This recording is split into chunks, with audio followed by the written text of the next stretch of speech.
What's going on, Port fans? Welcome back to another video on the channel, and today we're going to be reviewing Port Adelaide versus Hawthorn, the match we lost at Launceston, 38-point defeat in the end, in a game of footy that was wet, windy, wild, and you should never see Tasmanian footy played unless there's a roof. Simple as that. But in all seriousness, yeah, unfortunately we didn't get the job done against the Hawks. It was a competitive performance for 3 quarters, and then I think the youthful, inexperienced Sandful lineup that we had basically out there, unfortunately died off, and it was a bit of a shame. And yeah, we just never really, like, we had our moments, had our opportunities, and in the end the Hawks experience of Dylan Moore, Jarman Impey, Jack Hunson, these players, they were phenomenal. They had more of the footy. They just were a lot more universal in terms of their ball use, and they were just, I think their positioning in the at the end of the day was too cutthroat for us, and we just couldn't hold on, basically. And every opportunity that we looked like even coming back, I think, in the third quarter, as scores were levelled, it was like, oh, hang on a second, we're actually a chance.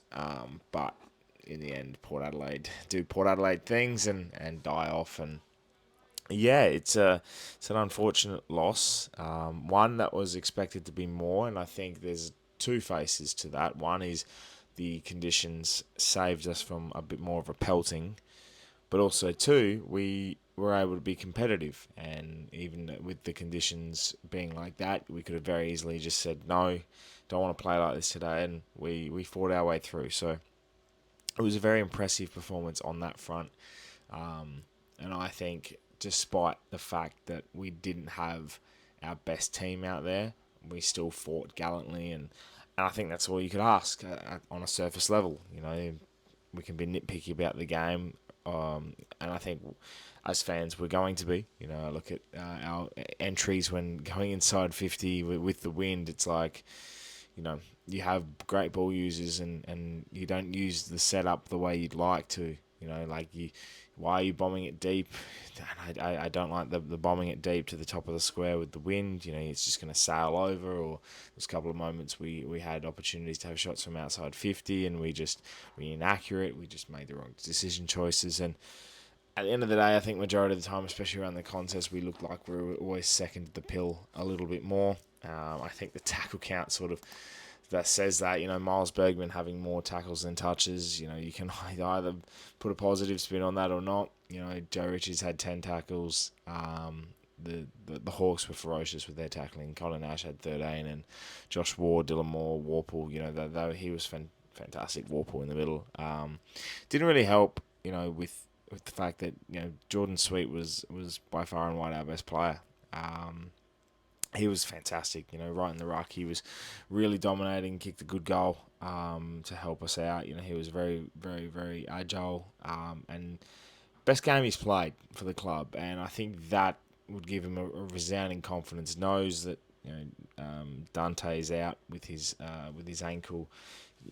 Ivan Solder got injured in the Sandfall, I heard, as well, and the ruck stocks are all of a sudden thinning. So Ollie Lord didn't perform great in those conditions, and no, not really Ollie Lord conditions. At the moment, I don't think we know what Ollie Lord conditions are, and I have a feeling he'll probably be out next week. And I hope, and I'll get to it in a second, hope there's a debutant next week, and I would love to see that. But Lukosius kicked a couple, Georgiada's kicked a couple. It was obviously 3 of our goals came in the first 3 or 4 minutes of the game, which was very funny. The conditions were good at that point, and we just were a little bit wasteful. I don't think we liked the contested work, and at the end, the Hawks got the wind. They broke away. They utilised it better, and it's the face value of the game, basically. In these types of conditions, you really find out who's the men from the boys. You find out who really wants to give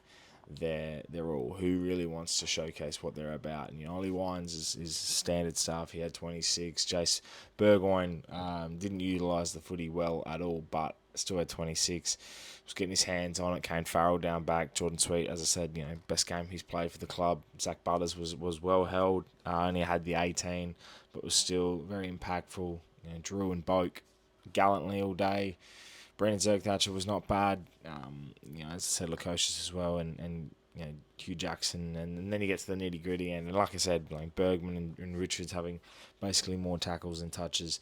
It's really hard to sort of separate their games when they were doing well at the contest, but they're not getting their hands on the pill. And then I look at the bottom. I always look at the stats, and I don't just look at possessions. I look at impact on the game, and I look at the sub. And Dylan Williams comes on late in the quarter, late in the last. I'm like, you've had a bloke who's kicked 7 in the sample, and you're starting him as sub. Fair enough. I would have started Jackson Mead as the sub. He's only had 7 touches. Mead's had 4 touches in the last quarter to save a really, really ugly game by him. He had 6 tackles as well, but he had a couple of disposals late. Manny Lilly gets the sub. Ollie Lloyd only kicks 1 goal and has 4 touches. In those conditions, it's like you have mobility forwards in Georgiadis and Lukosius. They're not going to take the grabs. It's going to be windy and wild weather. Lord subs out. Dylan Winner comes on. He's a versatile forward, as he showed last week in the Sandful. So just little decision-making errors, I think, were part and parcel of the game that just really built up in the end, and hence the loss. That's trying times, and I think 38 points is a little bit bigger of a margin than what it could have been, because I genuinely think we had, if we were smarter with the pill and we were able to utilise that a bit more, I reckon we would have had a lot more of a better performance. And you know what? If we had our full team, even if you had Horn Francis and let's say Salva Radigalia out there, I think it's a 3 or 4 goal better side. So unfortunate. You're going to move on. It is an unfortunate result, but the interesting factor about this whole situation now is, and this is the point I wanted to make, is the Magpies got up. They beat North in the Barry Robran remembrance game today. Legend of the state, legend of football, Barry Robran. So rest in peace. But yeah, so the Magpies got the job done. Sluggish first half, and really came home with a big sale in the second half.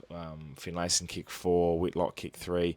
Whitlock had, I think, 15, 16 touches and a few hit-outs, and was really helpful around the ground with Soldo going down. So, look, it's too early to talk selections and everything, but I really want to utilise playing the kids. I think the likes of Jackson Mead go out. I think you give Joe Berry a go. You finish him out the last 5 games of the year. Let him showcase what he's got. You give Whitlock a go next week in the showdown.